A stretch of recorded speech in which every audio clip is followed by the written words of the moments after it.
All right. Hey, Eric, thanks for joining us. Just to get a flare of who you are as the chair of the Richardson Chamber. Excellent. Happy to be here. So, what would you like to know? Well, I tell you what, let's just kind of get started learning a little bit about you and your background.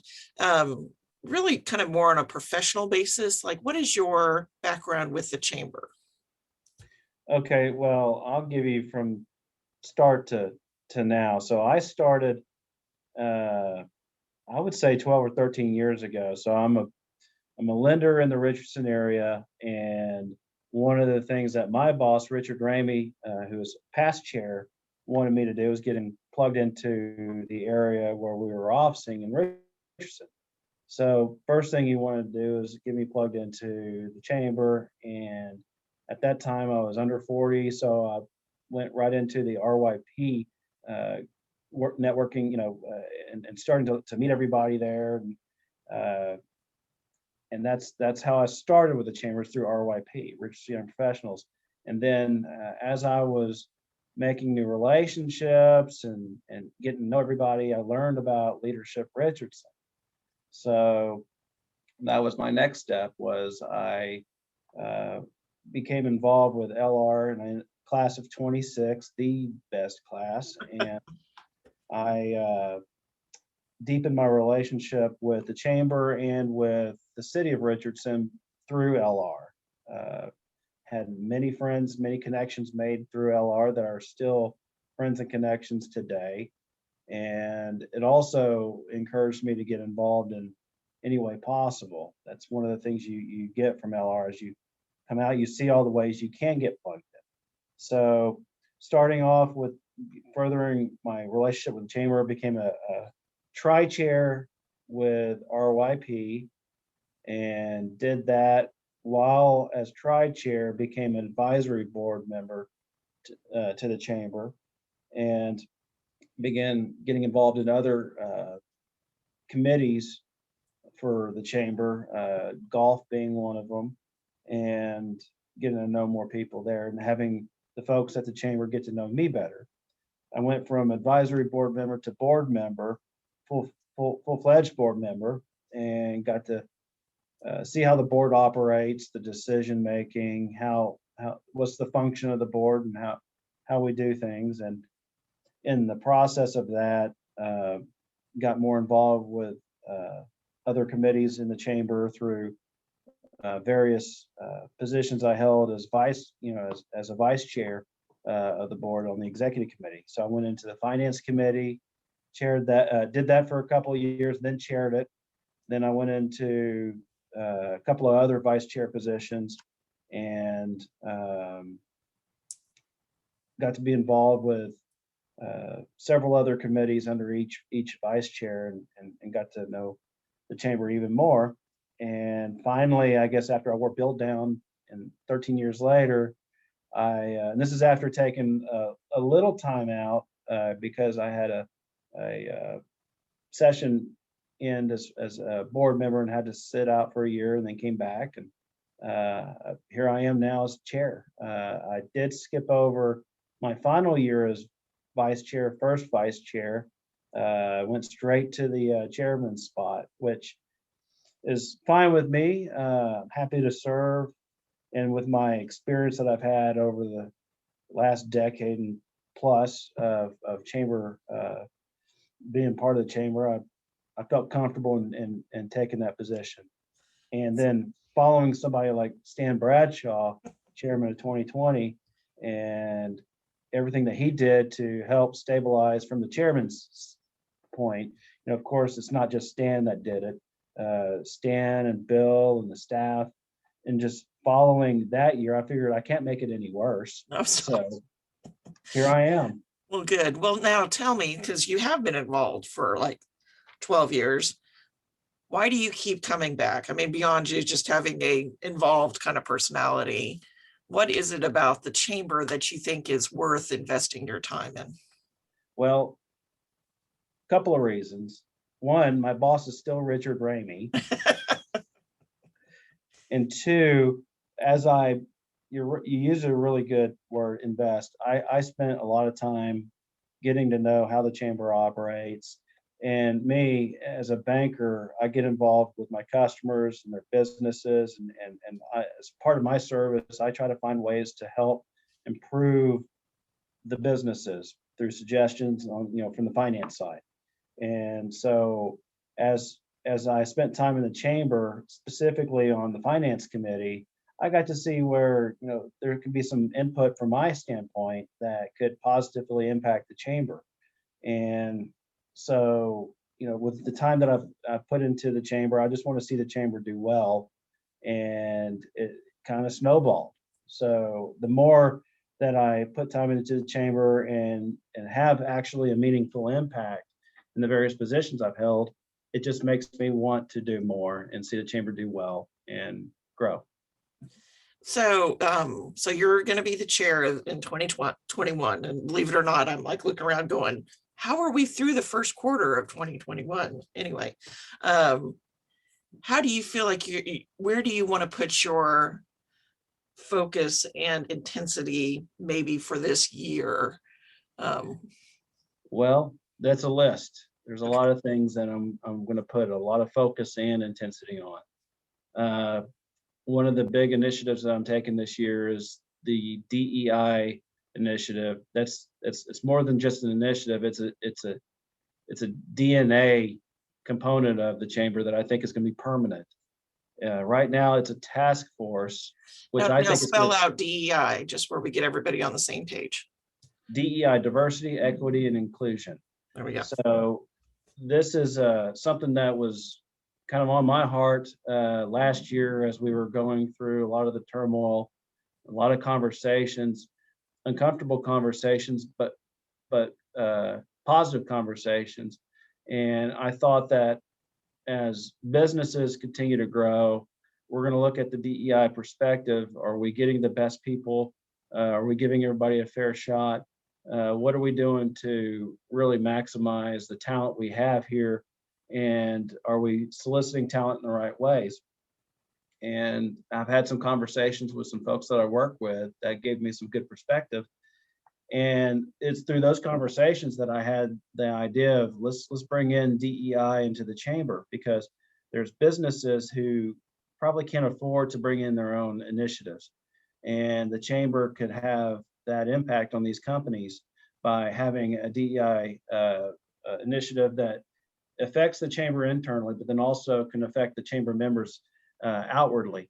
And in addition to that, I also believe that a lot of the larger companies are probably already doing this internally as well. And I think it would be nothing but a positive reflection for those companies, knowing that the chamber is doing the same thing and trying to make the positive impact that we can do. So the DEI initiative was one of my number one ideas that I had as incoming chairman.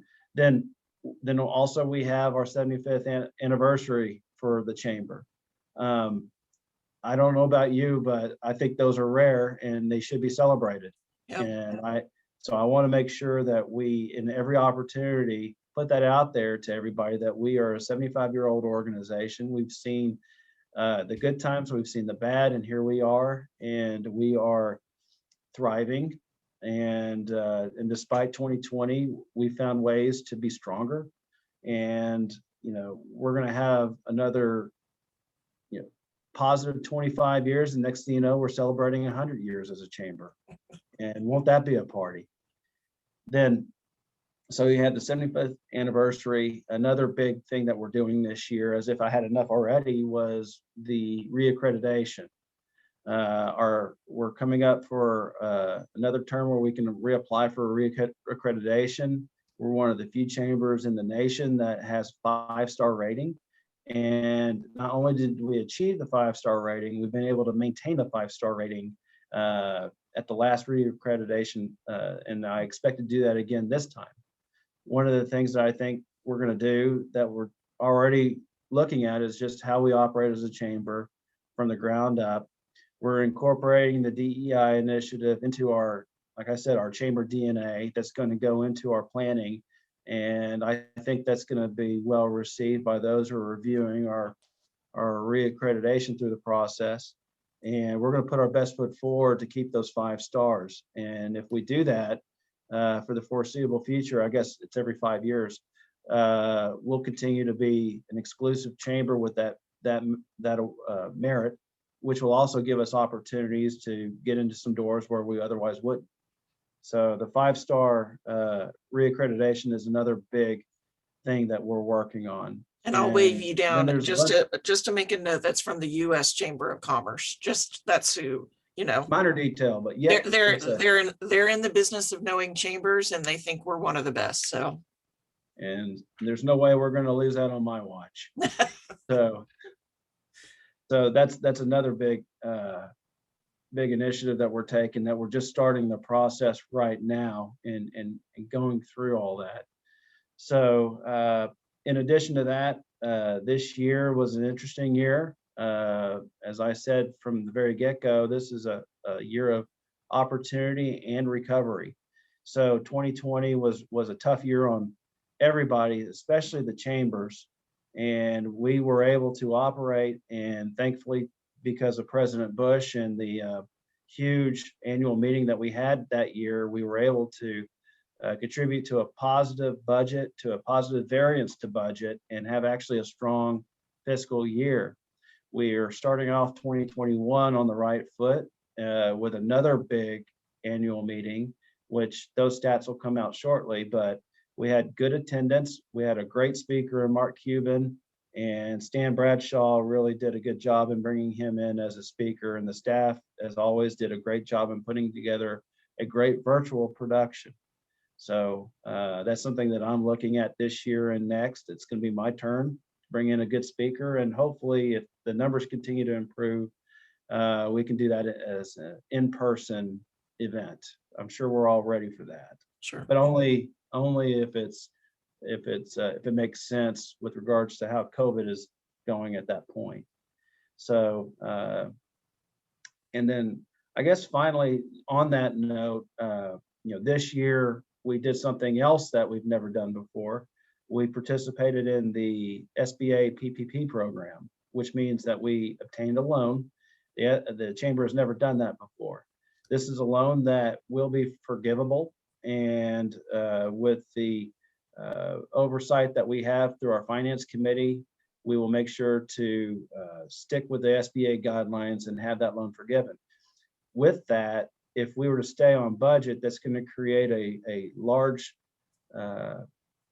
cash position for the chamber, which will allow us to pick and choose opportunities like the DEI initiative that we're taking, and other opportunities to find programs that will enhance member value and grow the chamber and make us more marketable for people that are not yet members. And so that extra cash will come in helpful there. And so these are all huge items, new items for the chamber that we've not done before, as far as the loan is concerned. And I think it's going to be a real impactful year in 21. Got it. Perfect. You've already tired, or are you enthusiastic by big challenges? Both. I am excited, and while there's a lot of work behind the scenes, seeing the results already come in. We came into 21 really cautious, and the first quarter was something that we were very cautious about because we had no idea how the virus was going to react and how the membership was going to react. And we're really encouraged with where we stand. So when you see that, when you see the positive reception we had on the annual meeting we just had, and all the response that goes along with that, it does put a little extra wind in your sails, and it makes you want to really go through. And so the next thing that's in front of us is the reaccreditation. It's a big project. There's a lot of people involved on that. But we're all eager to make sure that this turns into a successful year for the reaccreditation and maintain our 5 stars. Perfect. Well, I'm sure they intersect some, but just as a little bit of background for you, and I don't think I did a good job of prefacing this. What is your day job? Because you mentioned a lot of finance and you mentioned Richard Ramey, but what is it that you do in your day job? So yeah, right now I work two jobs. I got a day job and then I got this. But the day job, the one I get paid for. So I'm a commercial lender with Prosperity Bank. I've been in banking for about 21, 22 years. I've been with Prosperity via Legacy Bank when they acquired Legacy, but I've been with the bank for 16 years. Come May, it'll be 16 years. Originally, I started off my career in Houston, working with Sterling Bank in Houston for 5 years prior to coming here, and I'm from Houston originally. I graduated from Bel Air High School down in Houston, and then I went to Texas Tech out in Lubbock to get my degree. That's where I also met my wife, Oh, and we moved back to Houston, and then now we live here, and it's been wonderful. oh, good. So do you actually live in Richardson, and are you involved Well, somehow? well, I work in Richardson, Yeah. and honestly speaking, when we were looking at an area to buy a house 16 years ago, we first looked at Richardson because the location, um, it's right in the middle. It's just north of Dallas, and I had family living in Dallas at the time, and then Legacy Bank was headquartered in Plano, so it was a good in between area. Ultimately, I couldn't find the house that was right for us in Richardson at the time, and found a home in Plano, and that's where I live today. Okay, didn't mean to put you on the spot. We at the chamber enthusiastically welcome people who are working in Richardson. So, Well, little secret between you and me, we'll probably look at opportunities for maybe an upgrade to the house and the relocation, and Richardson's going to be one of the first places I look. hey, we know a few realtors. So there you go. Exactly. There's one who might could make it up to you. Well, Yeah. so if you had mentioned Richard, what if you think of any mentors that you've had, what elements of those mentors do you try to incorporate, or like what do you find particularly valuable? I've been lucky to have some really good mentors, and Richard is going to be at the very top of that list. So what I really appreciate in mentoring, and I try to pass this on with anybody that's coming up behind me that I get to work with and try to coach them up a little bit. But first thing is Richard has been a very challenging mentor. He doesn't just take status quo. He pushes me to a level where I get a little uncomfortable, puts me out of my comfort level, and makes me have to go out there and do the job and perform. And as it looks like I'm getting comfortable again, he takes it up a notch. And so he challenges me, but he also allows me to make mistakes and learn from those mistakes. I don't get chastised, I just get educated, so to speak.